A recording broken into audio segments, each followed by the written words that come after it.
안녕하세요 여러분, 수익률 상승에 도움을 드리고 싶은 헬퍼입니다. 오늘 같은 경우에는 보시면 9시 반, 오후 9시 반에 이제 오늘 미국 소비자 물가지표 발표가 있습니다. 약 지금 방송 찍는 거 기준으로 약 한 30분 뒤인데요. 아마 위로든 밑으로든 좀 크게 움직일 거라고 생각이 되고요.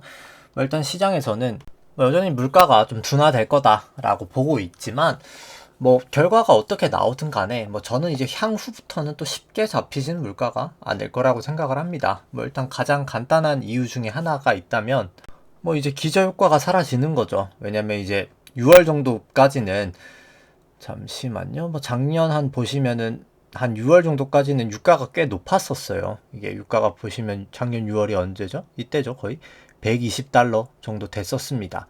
그러다 보니까 당연히 물가가 빠지는 효과가 클 텐데, 이제 그 효과가 7월 되면서 쭉쭉쭉쭉쭉 계속 떨어지면서 더 이상 이제 물가가 떨어지는 요인으로는 작용하지 이제 못할 것이다 라는 게 있고요.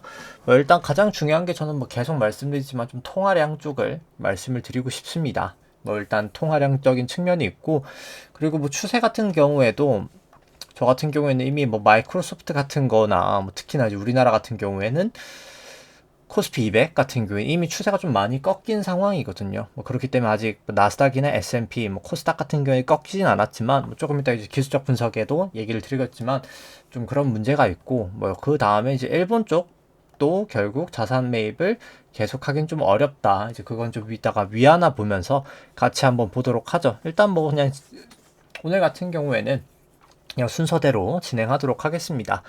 일단 코스피 오늘 같은 경우 한 0.5% 정도 상승이 있었고요. 코스닥 한 0.1% 정도 상승이 있었습니다. 누적 수급이 아니라 이제 그냥 일중 수급 같은 경우에 오늘 코스피는 약 외국인이 한 2천억 정도, 2,200억 정도 매수가 있었고요. 기관 한 300억 정도 매수가 있었습니다. 개인이 한 2,700억 정도 매도가 있었고요. 선물 같은 경우에는 외국인 한 500억 정도 매수가 있었고, 개인 한 200억 정도 매수, 기관이 한 500억 정도 매도가 있었습니다. 코스닥 같은 경우에는 개인이 한 거의 한 2,700억 정도 매수가 있었고요. 기관이 한 900억 정도 매도, 외국인이 한 1,900억 정도 매도가 있었습니다. 그 다음에 이제 누적 수급 같은 경우 살펴보시면은, 일단 코스피 같은 경우에는 6월 선물 만기 후로 일단 개인이 한 2.3조 정도 매수 중이고요. 그 다음에 이제 선물 같은 경우에도 이제 외국인이 조금 매도 포지션 유지하고 있습니다. 현 선물 다 매도 중이고요. 연초 이후로 봤을 때는 외국인이 조금 매수를 했다라고 보여지지만, 일단 선물은 좀 매도로 돌려놨고요. 좀 긴 시계열로 봤을 때는 상당히 수급은 좋아 보이지 않습니다. 개인만 사고 있는 장이고요. 신용잔고 같은 경우에는 조금씩 늘어나고 있는 모습이고요. 그 다음에 이제 보시면 되고, 그 다음에 이제 신용잔고 대비해서 코스피 시총도 여전히 높은 수준입니다. 좀 주의하실 필요가 있는 레벨이다 생각이 되고요. 코스닥 같은 경우에도 여전히 개인만 좀 매수하고 있는 장. 코스닥은 연초 이후로부터도 수급은 좋지 않고, 긴 시계열로 봐도 상당히 좋아 보이지 않습니다. 그 다음에 이제 신용잔고 같은 경우에는 살짝 감소가 되는 모습 보이고 있고요. 코스닥 같은 경우에는. 그 다음에 이제 시총 대비해서 살펴보면은 레벨은 상당히 좀 높아 보이는 레벨이고, 전체적인 코스피 코스닥 합산 신용잔고 같은 경우에는 보시면은 19조 한 4천억 정도 되면서 전주 대비 한 1천억 정도 좀 증가가 된 모습 보실 수 있습니다. 미국 쪽이죠. 투기적 포지션 같은 경우에 S&P는 조금씩 감소를 하다가 좀 약간 횡보하는 모습 보이고 있고요. 나스닥은 조금 크게 감소한 모습, 숏 포지션이, 그러니까 롱 포지션이 좀 감소한 모습 보실 수 있습니다. 그 다음에 이제 바로 밸류에이션 쪽 먼저 살펴보면은, 이 코스피 안에 있는 기대 수익률을 국고채 금리로 나눈 게 아니라 차감한 게 이제 일드 갭이라고 하고요. 이제 나눈 걸 패드 모델이라 합니다. 두 모델 다 그냥 높으면 저평가, 낮으면 고평가고요. 여전히 저는 고평가 영역이다라고는 보여지고요. 좀 긴 시계열로 봐도, 잠시만요. 코스피는 긴 시계열로 봐도 고평가 영역이다라고는 보여집니다. 코스닥도 마찬가지고요. 그 다음에 이제 S&P랑 코스피랑 같이 돼 있는 거 보시면은 둘 다 아직까지 저는 고평가 영역이지 않았나 라고 생각을 합니다. 그 다음에 그래서 이제 S&P 같은 경우에도 그냥 PBR 보면은 상당히 높은 레벨이죠. ROE가 많이 높아진 걸 감안하더라도 PBR은 좀 너무 과하게 높지 않나, 개인적으로 그렇게 생각을 하고요. 밸류에이션 쪽은 뭐 계속 부담이 전 있다라고 보여지고, 뭐 실질 금리 같은 경우가 계속 높아지고 있습니다. 이제 금융 시장에 계속 저는 좀 부담이 되리라 생각을 하고요. 그 다음에 이제 특히 이제 부동산 쪽을 살펴보더라도 미국 실질 부동산 가격, 이제 인플레이션을 감안한 부동산 가격은 뭐 2008년도 금융위기 때보다도 지금 높은 상황입니다. 그래서 좀 조심하실 필요가 있고, 다만 국내 쪽은 조금 더 빠르게 조정이 된 측면은 있다. 근데 뭐 미국 빠지는데 우리나라만 버티기는 뭐 쉽지 않을까? 쉽지 않지 않을까? 뭐 그 정도 생각이고요. PIR도 상당히 뭐 높은 레벨이다라고 보여집니다. 뭐 나머지 데이터는 그냥 뭐 딱 보여드리기만 하고 뭐 설명은 생략하도록 하고요. 그 다음에 바로 그냥 일단 유동성 쪽부터 일단 먼저 살펴보면은 뭐 일단 통화 승수 계속 높아지면서 이것 때문에 일단 인플레이션 쉽게 잡히지 못하고 있는 모습 아실 수 있습니다. 요 측면이 있고요. 그 다음에 일단 뭐 매번 말씀드리는 이유 중에 하나가 이제 그거 하기 전에 그냥 좀 업데이트된 자료들 먼저 보죠. 이게 OECD 데이터가 제가 좀 간만에 업데이트를 해가지고 일단 뭐 그거부터 그냥 보죠. OECD 데이터들 먼저 일단 살펴보면은 OECD 데이터가 좀 업데이트 돼서 잠시만요. 네. 보시면은 뭐 경기 선행 지표 같은 경우에 중국이 조금 빠르게 올라오고 있는 모습 보실 수 있고요. 뭐 CPI는 다 전반적으로 내려오고 있습니다. 왜냐하면 CPI 같은 경우에는 유가 영향을 많이 받죠. 이게 코어가 아니기 때문에.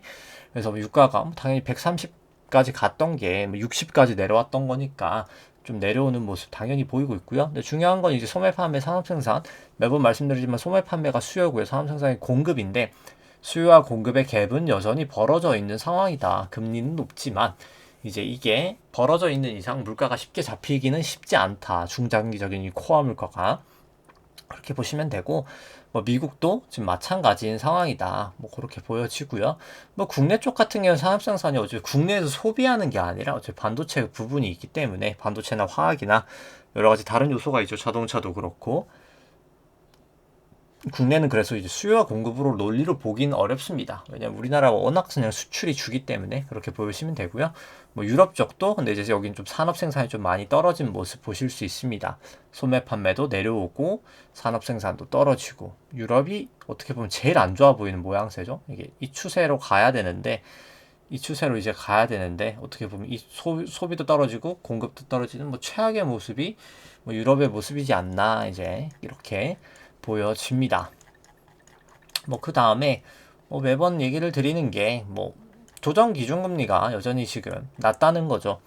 그냥 뭐 간단하게 원래 기준금리가 지금 5%잖아요. 5.25.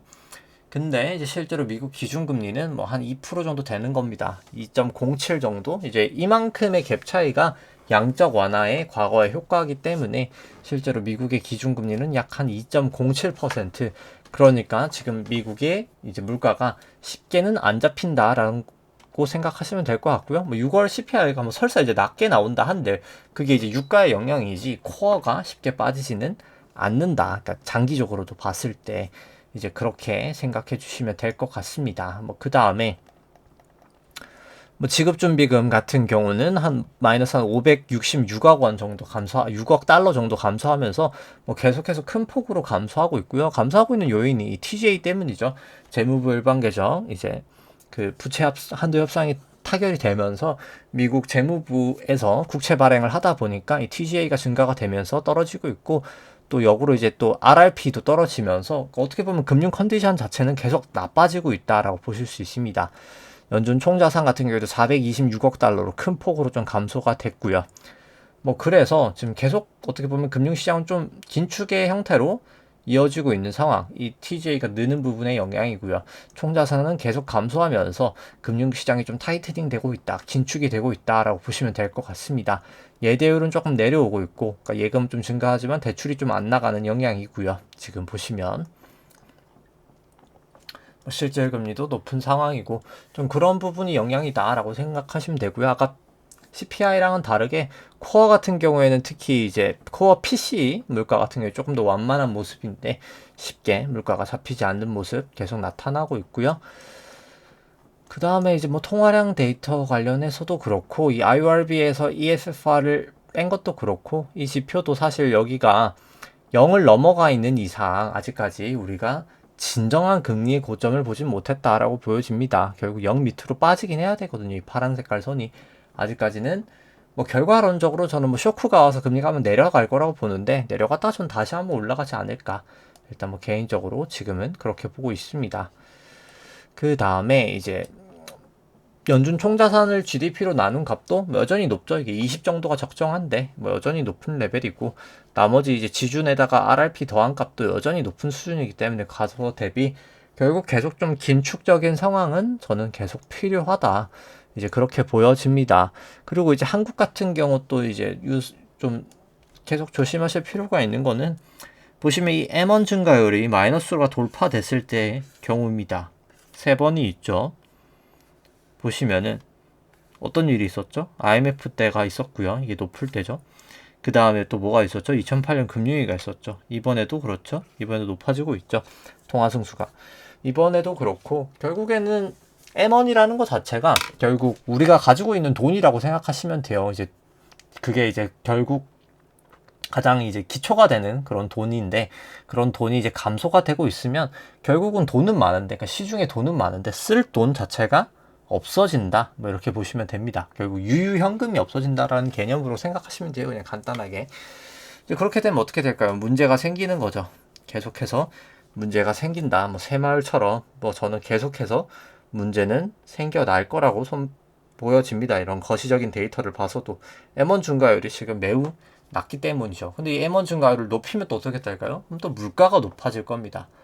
그러니까 좀 진퇴양난인 거죠, 결국은 그래서 뭐 맞을 수밖에 없다라고 보여지고요.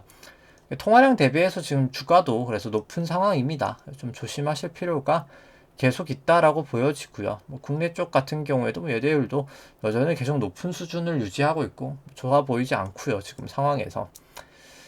그 다음에 보시면은 뭐 다 보여드린 것 같네요. 그래서 뭐 한국은행 총자산 같은 경우에는 뭐 좀 감소가 되는 모습, 긴축이 되는 모습 좀 나타내고 있고요. 그 다음에 중국 같은 경우는 통화 성수가 뭐 훨씬 더 높죠. 정말 이제 매우 안 좋아 보인다라는 생각을 들고요. 이 2015년 높았을 때 어떻게 됐죠? 문제가 계속 발생할 수밖에 없었습니다. 그때보다도 지금이 높은 거예요. 그렇게 보시면 되고 이제 ECB 같은 경우에도 계속 긴축되고 있는 상황이죠. 자산 같은 경우 보시면은. 그래서 이게 참 좋아 보이지 않는 상황이다. 그러니까 결국 글로벌 유동성이 긴축이 되는 상황이고 지금 엔화가 이제 조금씩 강해지고 있죠. 지금 오늘 달러 대비해서 한 139까지 빠졌던 걸로 기억하는데 계속 강세를 보이고 있는 게 최근 들어서는 이제는 더 이상 YCC랑 이제 이 통화 매입을 자산 매입을 못 해주지 않을까라는 기대감이 이제 있기 때문입니다. GDP 대비해서도 그렇고요. 총 자산 대비도 해서 그렇고 무제한적으로 늘리기는 어렵다는 거죠. 결국 물가도 이제 쉽게 이제 꽤나 낮다라고 말하기 힘든 물가 수준까지 왔고요. 이제 그런 상황이다. 실업률도 낮은 상황이고 쉽지 않은 상황이다라고 보여집니다. 그래서 뭐 엔화 같은 경우에 보시면은 아까 제가 본다고 켜놨었네요. 계속 좀 강해지고 있죠. 이게 좀 이제 더 이상 완화적인 정책을 하기 어렵지 않을까라는 뭐 기대감이 저는 좀 있다라고 생각을 합니다. 그리고 실제로 꼭 지금 당장이 아니더라도 점점 계속해서 뭐 좀 그렇게 가리라 생각을 합니다. 뭐 그리고 이제 뭐 금리 쪽 뭐 유럽이 아니라 이제 길트 쪽도 얘기를 주셨는데 뭐 사실 길트 쪽은 물가가 계속 안 잡히고 있죠. 그쪽은 사실 영국 쪽은 뭐 영국 쪽 10년짜리 보면은 물가가 뭐 쉽게 계속 안 잡히니까 뭐 국채 금리는 뭐 다른 나라랑 다르게 그냥 계속 고점을 향해 올라가고 있습니다. 뭐 아직까지는 뭐 RSI 이런 거 좀 과열을 보이고 있지만 이게 뭐 어디까지라고 할지도 뭐 애매한 상황이죠. 여기는 그냥 말 그대로 그냥 브레이크 없이 쭉쭉쭉쭉 달려가고 있습니다. 근데 여기서 뭐 RSI가 이제 툭 쳤다가 이제 쭉 빠지는 거면 뭐 빠질 수도 있겠는데 물가가 빠져서라기보다는 저는 뭔가 이벤트가 있어서 금리는 더 빠질 확률이 높지 않을까 뭐 개인적인 생각이고요. 그 다음에 이제 보시면은 뭐 다 얘기를 드렸던 것 같고 그 다음에 이제 그냥 실적 지표들로 보면은 우선 애플이랑 일단 뭐 마이크로소프트부터 먼저 살펴보면은 일단 뭐 마이크로소프트는 슬슬 이제 다 꺾여가고 이제 쇼 쪽에 더 추세가 강력한 상황이고 애플은 조금씩 이제 꺾여가는 그런 단계다라고 보실 수 있습니다. 일단 뭐 애플 같은 경우에는 이 하늘 색깔, 요게 이제 드디어 빨간색을 하회했고, 이 땡땡땡 이동평균선도 하회했고, 드디어 이제 1차적인 단계는 돌파했고, 그 다음에 이제 2차 땡땡땡을 돌파했고, 마지막으로 요 빨간 색깔 선까지만 돌파하면 완벽할 거라고 봅니다. 그러니까 아직 완벽한 상황까지는 아니죠. 근데 이제 기준선 이탈 정도도 밑으로 내려왔고, 200일 이동평균선 이격도도 이제 내려왔고, 슬슬 뭐 끝을 향해 거의 다 온 게 아닌가 싶습니다. RSI도 이제 70 밑으로 내려왔고요. ATR도 그렇고, ATR은 뭐 아직 내려오진 않았지만 거의 내려오는 모습까지 내려온 상황이고, 뭐 마이크로소프트 같은 경우에는 다 내려왔죠. 200 이동평균선까지 조금 더 안 좋은 모양새를 나타내고 있고, 기준선도 그렇고요. 뭐 200일 이평도 그렇고요. 뭐 ATR은 아직은 아니지만 내려오고 있고, 이제 뭐 RSI도 그렇고 점점 안 좋은 모습 나타내고 있습니다. 뭐 국고 같은 경우에도 우리나라 3년, 10년, 미국 10년도 아직까지는 좀 쇼 추세에 더 추세적으로 가깝고, 달러도 아직까지는 그렇고요. 금도 그렇고, 유일하게 WTI만 아직까지는 좀 롱 추세로 나타내고 있습니다. 토탈 점수로는 애플도 그렇고요. 뭐 나머지는 그냥 참고 삼아 보여드리고, 뭐 설명은 뭐 시간 관계상 뭐 생략하도록 하겠습니다. 뭐 아마 방송하다가 이제 CPI도 발표가 뭐 되겠네요. 이제 한 14분 남았으니까 뭐 나오면 이제 그때 한번 보도록 하고요. 뭐 WTI 이제 요거 하다가 이제 내려가면 이제 그때가 이제 보면 되겠죠. 일단 그렇고, 그 다음에 이제 뭐 증시 쪽 살펴보면은 일단 뭐 여전히 나스닥하고 S&P는 뭐 아직까지는 롱 추세긴 합니다. 볼린저 요것만 넘어가 있는 상황이고요. 근데 이제 코스피 같은 경우에는, 국내 쪽 같은 경우에는 코스피 이미 좀 더 많이 넘어가 있고, 쇼 추세로 코스닥도 슬슬 넘어가고 있는 단계다. 뭐 120분봉으로 살펴보면은 뭐 요거는 뭐 일단 좀 참고만, 120분봉은 뭐 나스닥은 특별하게는 볼 거 없는 것 같고요. 일단 뭐 일봉상으로는 나스닥 땡땡땡하고 빨간색 내려와 있고, 50일은 200일은 이제 땡땡땡은 내려왔는데, 여기서 이 빨간 색깔을 빨리 하회하냐 마냐인 것 같고요. 기준선 이탈이랑 200일 여긴 다 내려왔고, ATR도 빅스도 내려왔고, ATR은 아직은 올라가 있고, 그 다음에 이제 하일드도 아직은 올라가 있는데, 이제 RSI는 좀 내려오고 있으니까 뭐 좀 내려오고 있는 게 아닌가 생각은 들고요. 뭐 S&P도 크게는 다르지 않아서 뭐 설명을 생략하도록 하고요. 코스피 120 같은 경우에도, 120분봉 같은 경우에도 아마 숏 같은 경우에 한 요 정도까지 오면 이제 청산하면 되지 않을까, 뭐 이렇게 생각은 드는데, 숏 추세 같은 경우에는 아직은 뭐 그런 추세까지는 아니고요. 뭐 코스닥도 요 정도에서 청산인데 뭐 아직 그 정도 상황까지는 아니고요. 그 다음에 코스피 일본 같은 경우도 뭐 아직까지는 그냥 다 내려와 있는 상태, 뭐 특별하게 뭐 문제는 없는 상황이다. 이제 그냥 슬슬 이제 고점을 친 게 아닌가, 뭐 저는 이제 그렇게 생각합니다. 추세적으로는 점점 무너지고 있는 거죠. 뭐 점수를 보더라도 이제 여기 같은 경우에 내려갈수록 숏이고 올라갈수록 롱이라고 보시면 되는데요. 슬슬 이제 나스닥도 숏으로 가고 있고, 코스피는 훨씬 더 숏으로 크게 왔고, 코스닥도 롱으로 갔다가 다시 이제 숏으로 오고 있는 단계, 뭐 이제 그 정도로 보실 수 있습니다. 뭐 거의 다 된 것 같고, 그래서 이제 차트 자체를 그냥 살펴보면은, 뭐 국내 같은 경우는 저는 뭐 사실 다른 나라에 비해서는 아직까지 조금 더, 미국에 비해서는 장기 추세는 조금 애매한 건 있고요. 장기 추세는 여기가 A고, 그러니까 고점이고, 그 다음에 A, B라고 하는데 요거까지는 애매한데, 단기적으로는 좀 빠질 가능성이 더 높다라고 보긴 합니다. 왜냐면 그냥 여기가 A고 B고, 그 다음에 1, 2, 3, 4, 5로 해서 이게 1, 2, 3, 4, 5 치고 나서 내려가는 건 조금 더 깔끔해 보이긴 하거든요. 그래서 여기가 그냥 B인 것 같고, 뭐 오늘 기준선까지 반등을 했다가 다시 이제 그냥 저는 빠질 확률이 더 높지 않을까라고 생각을 합니다. 그냥 기준선까지 반등이지 않았을까라고는 보여지고요. 뭐 물론 이제 좀 이따 발표되는 뭐 CPI에 따라 또 좀 다를 수 있겠습니다만, 아직까지는 뭐 그 확률이 더 높아 보이고, 뭐 코스닥 같은 경우에도 아직까지 뭐 기준선 전환선 역전돼 있는 것도 마찬가지고요. 넘어 있긴 하지만 요 선을 좀 넘지는 못하고 빠지지 않을까, 일단 뭐 지금은 그렇게 보여집니다. 근데 이제 뭐 두 가지 다 뭐 조금 이제 다르게 생각하는 의견을 생각해 본다면, 그냥 이게 A, B, C고, 이게 A고 B고, 이게 1, 2, 3, 4, 5여서 뭐 한 파동 정도는 뭐 더 남았을 가능성도 뭐 존재는 한다. 근데 이제 그거를 확실하게 알려면 이제 여기가 깨져야 되는데, 일단 아직까지는 거기가 깨지기 전까지는, 여기가 깨지기 전까지는 그냥 이제 추측인 거죠, 추측. 그냥 뭐 정황상 맞을 가능성이 더 높지 않나? 뭐 저는 이제 뭐 그 정도로 보여지고요. S&P 같은 경우에도 그렇습니다. 일단 뭐 전환선 근처에서 상당히 좀 지지가 잘 되고 있는데, 일단 뭐 장기 추세로 봤을 때는 뭐 항상 얘기를 드립니다만, 그냥 여기가 1930년 이후로부터 고점을 쳐서 여기 때까지, 닷컴 버블 때까지가 O 나오고, 그 다음 A, B, C, 이제 코로나 아니라 2000년 다 금융위기까지 이게 1, 2, 3, 4, 5로 해서 C가 5파로 이루어지니까, 그 다음 여기가 이제 1파, 2파, 3파, 여기가 딱 트라이앵글로 4파, 5파 고점 치고 여기가 A, B, C로 저는 한 번 더 빠지지 않을까, 일단 그렇게 보여집니다. 그 다음에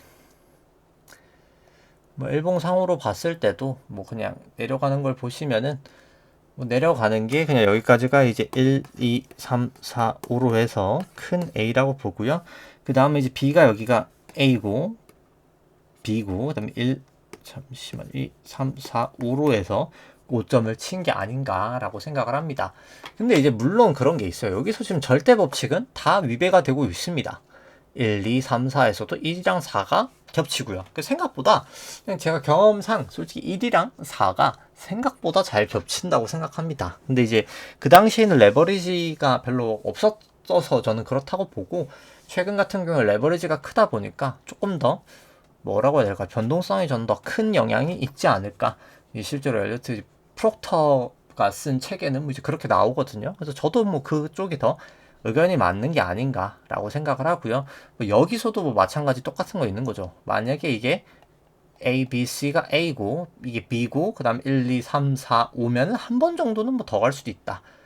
근데 뭐 이제 200일 그것도 그렇고 뭐 거의 다 온 건 아닌가. 가도 한 번 정도다 라고는 뭐 생각을 합니다. 일단 뭐 전환선에서 지지가 되니까 요거가 이제 깨지면 확실히 하겠죠. 일단 뭐 그건 조금 더 지켜봐야 될 것 같고요. 뭐 나스닥도 마찬가지고 뭐 다우도 마찬가지죠. 여긴 기준선까지 빠졌다가 기준선에서 좀 지지가 되는 모습 나타내고 있습니다. 뭐 코인 같은 경우도 뭐 마찬가지 모양새이기 때문에 뭐 설명을 생략하도록 하고요. 특별히 다르진 않아서. 변동성 같은 경우에도 일단 좀 올라갔다가 다시 이제 52동 평균선 기준선 부근까지는 조금 내려온 모양새고요. 빅스 같은 경우에도 마찬가지입니다. 필라델피아 반도체 지수도 기준선에서 지지가 됐는데 여기서 지지가 돼주냐 마냐 계속 중요할 것 같고요. 니케이도 똑같이 50일에서 이제 지지를 해줄 것이냐 말 것이냐 후행도 그렇고 걸려 있습니다. 유로스톡스 같은 경우도 그냥 여기서 저는 요 내려온 거에 대한 되돌림 정도지 않을까, 지금 그 정도로 봅니다. 보시면은 그냥 여기 내려왔던 부분에, 그러니까 1, 2, 3, 4, 5로 내려왔던 거게 이게 1, 2, 3, 4, 5죠.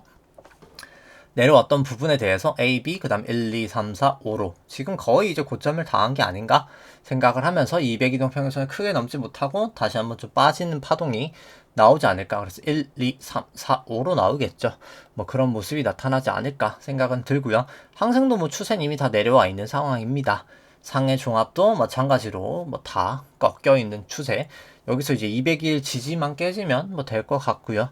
뭐 달러 인덱스도 뭐 추세를 일단 길을 잃었는 상황인데, 뭐 CPI가 세게 나오면 또 올라갈 수도 있긴 하는데, 일단 뭐 추세 자체는 아직까지는 무너져 있는 상황입니다. 일단은 구름대를 뭐 넘어야 이것도 완벽하게 추세가 살 수 있을 것 같고요.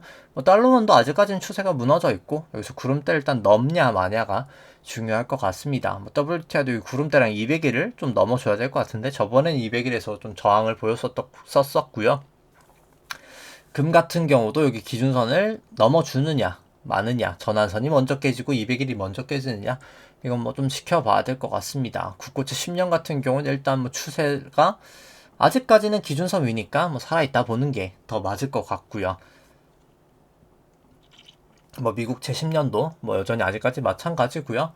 뭐 시간 관계상 그냥 차트별로만 보죠. 뭐 CPI 이제 좀 있으면 발표날 것 같으니까 뭐 기다리는 김에, 뭐 코스피 같은 게 키스코 같은 경우에도 200이 넘은 평균선 걸려있기 때문에 뭐 무너지면 그냥 저는 뭐 미련 없이 바로 파는 게 맞다라고 보여지고, 현대산업이 무너졌으니까 기술적으로 보면은 뭐 사실 기존에 뭐 기준선 무너질 때 뭐 파는 게 맞았을 것 같고요. 근데 뭐 사실 금리 올라가면 뭐 장기적으로 봤을 때는 뭐 저는 뭐 나쁠 건 없는 회사라고는 생각을 합니다. 여기 같은 경우에는 우류금융지주 같은 경우에는 저는 뭐 사실 그러니까 금융 쪽 회사들이 밸류에이션은 엄청 싼데, 이게 사실 저는 좀 부동산 시장을 아직 좋게 보지는 않아서 일단 뭐 사실 그냥 뭐 애매하다라고는 생각합니다. 싸긴 싼데 일단 그게 확실히 좀 깔끔해지는 거 보고 뭐 들어간 게 더 맞지 않을까? 일단 뭐 추세도 아직까지는 꺾여 있는 게 맞고요. 뭐 삼성 같은 경우에도 그냥 딱 요거에 대한 되돌림 정도 저는 그렇게 보는데 지금 이거에 그냥 1, 2, 3, 4, 5에 대한 A, B, C 되돌림 정도지 않을까. 다시 한번 내리지 않을까. 저는 뭐 그렇게 보여지고요. 뭐 하이닉스도 뭐 마찬가지입니다. 그러니까 요거에다가 내려오고 요거에 대한 지금 되돌림, 요거에 대한 되돌림 정도다 라고 보여지고요. 그러니까 이게 그냥 A, B, C 정도였다라고 봅니다. 이 내려왔던 거에 대해서 A, B, C 정도, 네, 그 정도 하락이다라고 보여주고요. 뭐 A, B, C에 대한 그 다음에 B 다음에 그 다음에 C로 이렇게 빠지는 모양새지 않나? 뭐 저는 그렇게 생각하고요. 뭐 현대차는 이제 기준선 깨지면 무너지면 팔면 되겠죠. 뭐 LG화학 같은 경우에는 뭐 오버행도 있고 뭐 여러 가지 있어서 뭐 그런 부분도 있지만 일단 화학 쪽이 지금 실적이 안 좋고요. 사실 이제 본업 자체 뭐 전기차 배터리를 떠나서 그냥 본업 자체가 실적이 좋진 않고 일단 뭐 추세도 다 꺾였으니까 뭐 굳이인 거죠. 뭐 기준선 꺾이거나 뭐 200일 꺾이면 뭐 굳이 들고 갈 필요는 있나라는 생각이고 롯데케미칼도 뭐 마찬가지입니다. 일단 뭐 좀 과열되긴 측면이 있어서 뭐 언제든 반등은 가능하겠지만 굳이 이제 새로운 상승 추세가 나왔을 때 뭐 사는 게 뭐 저는 더 낫지 않을까 개인적인 생각이고 뭐 효성화학도 뭐 지금 뭐 여러 가지 뭐 말이 많이 나오지만 일단 뭐 저는 굳이 지금까지 꺾여 있는 상황에서 들어가고 싶진 않습니다. 일단 지금 뭐 자본 잠식이 될 만한 상황이고 어차피 해결하기가 단기적으로는 좀 쉽지 않은 상황에서 일단 실적을 오히려 개선하는 거 보고 들어가는 게 늦더라도 그게 더 안전하지 않을까 생각을 하고요. 뭐 GS는 사실 뭐 GS 건설 무너진 거 영향인데 뭐 사실 GS 건설은 GS 계열에 들어가 있지는 않은데 이 계열은 계열이지만 자회사가 아니라 어차피 그 허쉬 가문들이 들고 있는 거라 뭐 크게는 상관없는데 오히려 이런 거는 뭐 저는 길게 봐서는 조금 땡큐 아닌가라는 생각도 있고요. 오히려 GS는 뭐 개인적으로 저는 괜찮은 회사라고 생각합니다. 근데 다만 뭐 추세가 이제 굳이 이렇게 역행일 때 들어갈 필요는 있겠나 뭐 그 정도 느낌인 거죠. 굳이 KT도 마찬가지죠. 굳이 이렇게 내려가는 추세에서는 굳이 먼저 살 필요는 없다. 뭐 DLNC도 좋은 회사라고 생각하지만 굳이 이렇게 내려가는 추세에서 먼저 살 필요 없다. 물론 과매도긴 하겠죠. 단기 반등이 있더라도 그냥 추세가 좀 올라가는 추세일 때 쭉 들어가는 게 낫지 않을까? 뭐 이제 그 정도 느낌이고요. 카카오도 뭐 아직까지는 뭐 저는 좋지는 않다라고 생각을 합니다. 여전히 뭐 밸류에이션 상으로는 좀 고평가라고 보여지고요.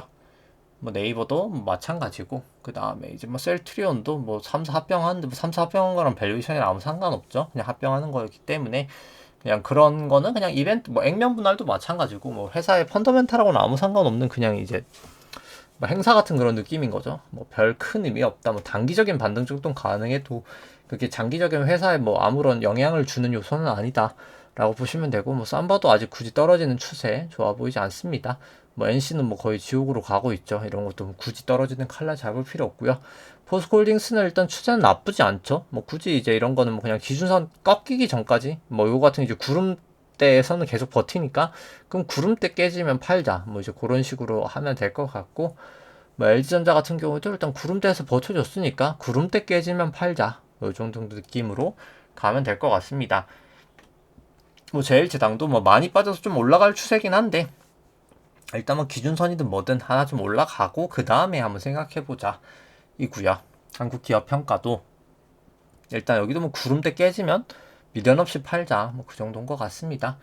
뭐 다월 같은 경우에도 일단 이렇게 이슈가 한번 생긴 거는 굳이 들고 갈 필요 없다라고 보여지고요. 뭐 저라면 그냥 매도를 하는 게 맞지 않을까. 특히나 여기서 이제 기준선 깨지면 미련 없이 매도를 하시는 게 맞을 거다라고 생각을 하고요. 뭐 한국 금융지주도 마찬가지로 아직까지는 뭐 추세가 조금 살아있지는 못하다. 조금 반등은 했지만 그렇게 보여집니다. 뭐 애플 같은 경우도 네, 애플 같은 경우는 그냥 여기 이걸로 보죠. 그냥 볼린저까지 껴있는 걸로 보면은 물가 같은 경우는 뭐 생각보다 잠시만요. 지금 발표가 났는데 뭐 생각보다 낮게 나온 것 같긴 하네요. 잠시만요. 뉴스를 한번 보면은 그러니까 뭐 물가가 지금 뭐 바로 데이터가 뉴스로 나오진 않았는데 일단 뭐 증시가 살짝 반등하는 모습을 보면은 뭐 지금 일단 뭐 요거 애플 먼저 보고 그 다음 보시죠. 보시면은 뭐 애플 같은 경우가 일단 뭐 기준선 위에는 있지만 전환선은 뚫렸고 그 다음에 일단 볼린저 여기 200에도 살짝 걸쳐 있어서 여기를 이제 그러니까 밑으로 하회하느냐 마느냐가 이 갈색깔 선이죠. 뭐 좀 상당히 저는 중요하리라 생각을 합니다. 그 다음에 근데 이제 또 RSI는 쭉쭉쭉쭉 빠지고 있는 게 뭐 그렇게 좋아 보이진 않고요. 뭐 마이크로소프트까지만 보죠.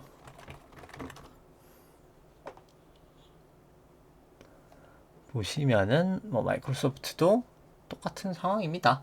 뭐 마이크로소프트 조금 더 안 좋은 상황인데요. 이제 기준선은 밑에 내려와 있고 전환선도 내려와 있고 200일도 내려와 있으니까 뭐 조금 안 좋은 추세인 거를 보실 수가 있습니다.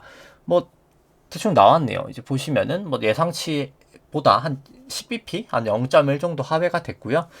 그 다음에 보니까 이제 뭐 코어 같은 경우에도 한 0.2 정도 하회가 됐고 전월비 같은 0.1 정도 상당히 생각보다는 뭐 6월 정도인데 제가 뭐 낮게 나올 수 있다 그랬었죠. 뭐 이제 그런 모습을 보이면서 뭐 살짝 지금 올라가고 있는 모습을 보실 수 있습니다.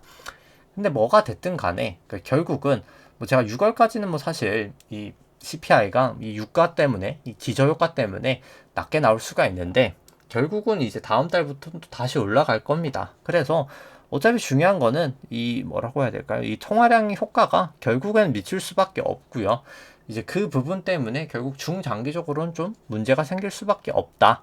그래서 여기서 이제 올라가 주는 문제가 보시면은 요거를 이제 넘냐 마냐가 되게 중요하거든요. 요 1543일 여기를 이제 넘어주느냐 마느냐가 상당히 중요하고 이제 그 다음에 여기가 되겠죠. 여기를 이제 넘냐 마냐가 되게 중요할 때 1차적으로 여기에요. 여기를 넘냐 마냐가 중요할 것 같고 여기서 넘지 못하고 빠지거나 여기를 넘지 못하고 빠지면 뭐 이제 그때는 뭐 이제 타방이고 만약에 이제 넘는다라고 하면 한 번 정도 이제 더 남은 거다라고 보실 수 있는 거죠.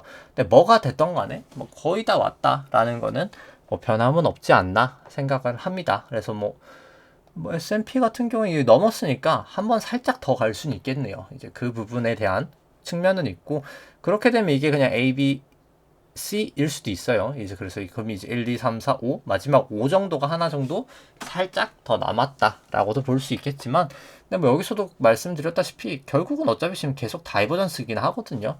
그래서 이게 뭐 아주 오래 갈 추세는 저는 아니라고 생각을 하기 때문에 뭐 계속해서 좀 조심하실 필요는 있다. 라고 생각을 하면서 오늘 방송 마치도록 하겠습니다. 네, 좋아요, 구독 눌러주시면 감사하겠습니다. 이상입니다.